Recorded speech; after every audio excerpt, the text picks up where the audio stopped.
Манайх энерл эмнэлгийн амбулаторийн тасаг, манай амбулаторийн тасаг 9 эмч, 5 совилогч, 1 асрагчийн бүрэлдэхүүнтэй ажиллагч байна. Манайх жилд 35-аас 35,000-аас 40,000 иргэдэд тусламж үйлчилгээ үзүүлдэг. Үүнээс нэр хаяг нь тодорхойгүй, гэр оронгүй, асран хамгаалах хөнгөн иргэд нь эдгээр тал хувийн эзэлдэг. Амбулаторийн тасаг нь зүрх судас, мэдрэл, бөөр, дотоод шүүрэл, уушиг, сүрье, дүрс онцлогоо, уламжлалт, цэргийн засах кабинетүүдээр тусламж үйлчилгээ хүргэж байна. Манайх энерл эмнэлгийн эмнэлзэн тасгийн хамт олон байна. За манай энерл эмнэлгийн эмнэлзэн тасагт бол 4 эмч, 7 совилогч, 5 асрагч нар ажилладаг. Нэг зөвлөх эмчтэйгээр ажиллаж байна. За манай энерл эмнэлгийн эмнэлзэн тасгаар бол нийтдээ жилд 3,000 орчим иргэд хэвтэн эмчлүүлэх тусламж үйлчилгээг авдаг байгаа. За энерл эмнэлгийн эмнэлзэн тасагт бол дотор мэдрэл, уламжлалт эмчилгээ, сэргийн засах эмчилгээний чиглэлээр үйл ажиллагаа явуулж байна. За уламжлалт эмчилгээ бол сүүлд нэр төрлөө улам нэмэгдүүлээд 5 төрлийн үйл ажиллагааг 2025 онд явуулдаг байсан бол 2026 онд 7 төрлийн тусламж үйлчилгээг үзүүлж байгаа. Энд нь бол шинээр нэмэгдсэн бол автомат массажны ор байгаа, сандал байгаа.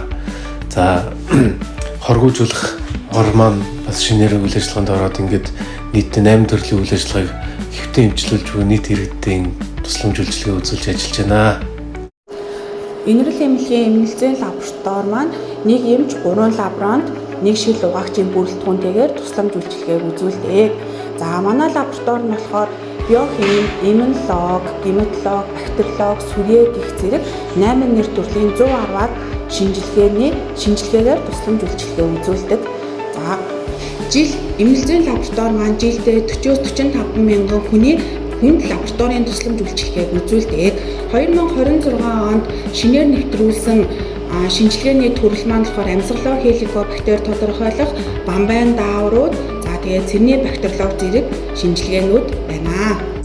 За энерл эмнэлгийн эрчим дэмжлэгээ яаралтай тусламжийн тасаг байна. За манай тасаг бол хүний нөөцийн хувьд эрчим дэмжлэгээний 1 эмч, яаралтай тусламжийн 1 эмч, за нийт 7 сувлагч, 4 асрагч.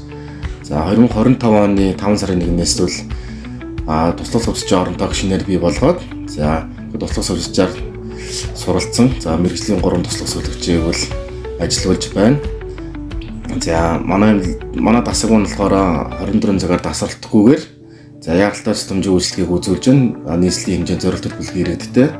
За үүнд бол болохоор жилд дунджаар 1500-аас 1700 орчим иргэдэд яаралтай тусламжийг үзүүлээд үүнээс болохоор эрчим дэмжлэгийн тасагтаа бол 100-аас 100 орчим хүнийг хэвтэн эмчлүүлж байна. За үүнээс хэвтэн эмчлэлийн суудаа болохоор төрийн болон одоо эндгээс гараад харж хандах хөнгөө, асар хөнгөө суудаа бол төрийн болон төрийн бусын асрамжийн газарт гаргадаг. За ингээ яаралтай тусламжаар ирсэн суудаа бидний үүсэхдээ болохоор өргөмж тусламж үйлчилгээ буюу хувц ундрын бохор, өөрөө биеийн бохор байх юм бол зарим улсууд нь заримдаа өмдөндөө хүндэрсэн шээцэн ирдэг. Тухайн улсууд бол манай туслах сувлагч асарч маань хүлээж аваад усанд оруулаад хувцсыг сольдог. За бусад эмнэлгийн яаралтай тусламжид үзүүлээд өгдөг өргөмж тусламж үйлчилгээг үзүүлэн ажилладаг.